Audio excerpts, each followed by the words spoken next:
सर्वांना माहित आहे की नगरमध्ये जास्त क्राईम पण आहे. त्या अनुषंगाने बरेच लोकांच्या विरुद्ध बरेच गुन्हा दाखल झालेला होता.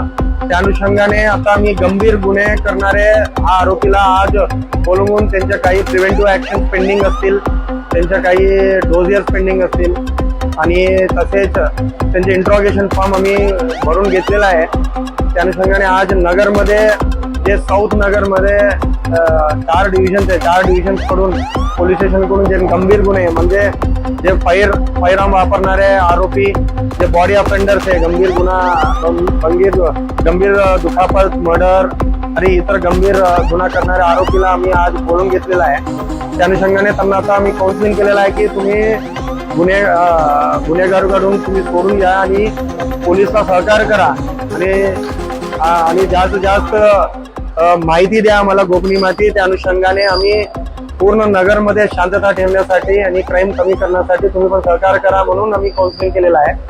आज इकडे नगर हेडक्वार्टर्सला जे साऊथ नगरच्या बरेच आरोपी आले आहेत, ते एकूण 220 आरोपी आता हजर झालेला आहे आणि नॉर्थ नगरमध्ये आता सुरू झालेला आहे त्यांचा परेड. तिकडे पण 100 पेक्षा आरोपी हजर होणार आहे. तो सर्वांना आम्ही त्यांना काउन्सिलिंग केलेलं आहे की तुम्ही गुन्हेगारी प्रवृत्ती सोडा आणि पोलिसला सहकार्य करा आणि नगरमध्ये शांतता ठेवण्यासाठी आम्ही हा प्रयत्न सुरू केलेला आहे.